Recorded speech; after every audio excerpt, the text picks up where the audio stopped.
Je m'appelle Dani Culot.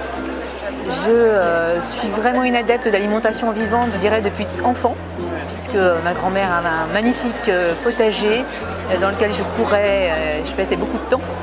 Et puis j'ai grandi dans un potager également. Je me suis toujours intéressée à cette alimentation crue en fait, et ça a toujours fait partie de mon assiette. Et puis après, petit à petit, je me suis intéressée à la naturopathie, et toujours en gardant en fond donc, cette alimentation. Et puis quand j'ai voulu l'utiliser à des fins plus professionnelles, j'ai absolument voulu travailler dans la prévention plutôt que dans le soin. Je donne des ateliers de cuisine vivante, je participe à des salons comme ici aussi avec des bars à jus.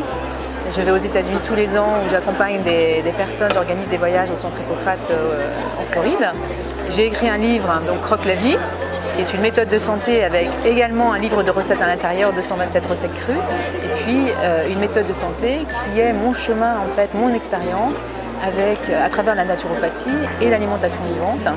Et j'ai mis donc en avant 3 préceptes. Je bouge davantage, je mange plus de cru et je pense plus positif en 21 petits pas, puisque mon enseignement est organisé autour d'une mise en place pas à pas des choses. Parce que je pense que tout changer du jour au lendemain, c'est difficile, surtout pour les personnes que je rencontre.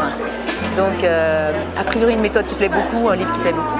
Et puis également un nouveau petit livre qui va sortir, un cahier aux éditions Solar, là pour le coup. L'autre, Croque la vie, c'est les éditions Très Daniel.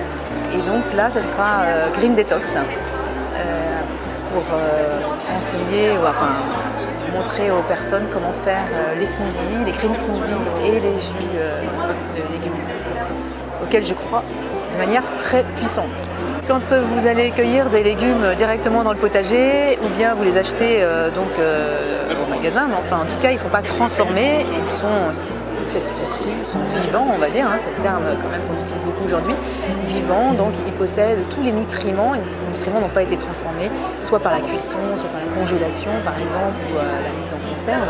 Donc on va retrouver dans le légume ses propriétés naturelles, donc les vitamines, les minéraux, l'oxygène également. On ne pense pas qu'il y a beaucoup d'oxygène dans les aliments, notamment les aliments verts. Les enzymes qui sont eux extrêmement abîmés donc dès qu'on passe 43 degrés dans la cuisson, et les phytohormones également. Donc il y a un tas de choses comme ça qu'on va trouver dans un aliment vivant. Donc c'est pour ça que c'est vraiment très important qu'on ait tous les jours dans son assiette des aliments vivants. Quand on passe dans un système de nourriture cuite à 100%, on perd énormément de minéraux et de vitamines, etc., de nutriments. Donc on est dénutri. C'est pour ça que les gens sont un petit peu faiblards tout le temps. Maintenant, on voit les gens ils sont fatigués, ils n'ont pas de vitalité.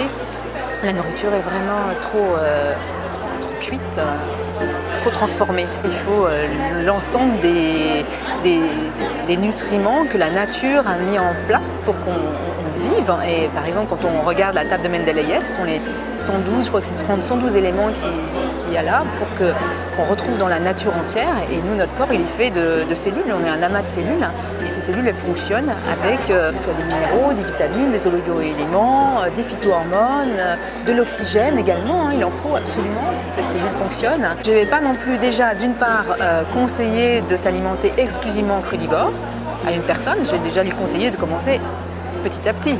Parce que sinon, si c'est du 100%, je pense que la personne va être frustrée très vite. Donc déjà, on démarre. Donc déjà, la première chose que je demande déjà, c'est de boire beaucoup d'eau, de s'hydrater. Ça, c'est vraiment très important parce qu'un corps qui n'est pas hydraté, des cellules non hydratées ne pourra pas fonctionner, même si on apporte des bons nutriments. Sachant que dans les légumes, il y a beaucoup d'eau, c'est vrai. Il faut quand même boire à côté. Et puis, quelques conseils, ce serait de commencer ses repas par une assiette de crudité, par exemple. Une première chose, c'est assez facile à faire. La deuxième chose que je mets en avant, évidemment, ce sont les jus que vous avez ici sur ce bar à jus. Je trouve ça extraordinaire parce que dans un jus, vous allez avoir une quantité importante d'aliments que vous ne pourriez pas forcément manger si je vous les présente, parce que ça va faire trop en quantité. Alors que dans un jus, vous allez le boire, non seulement c'est savoureux, mais en plus ça vous apporte plein de nutriments, donc c'est génial. Il faut simplement faire l'investissement dans un bon extracteur de jus.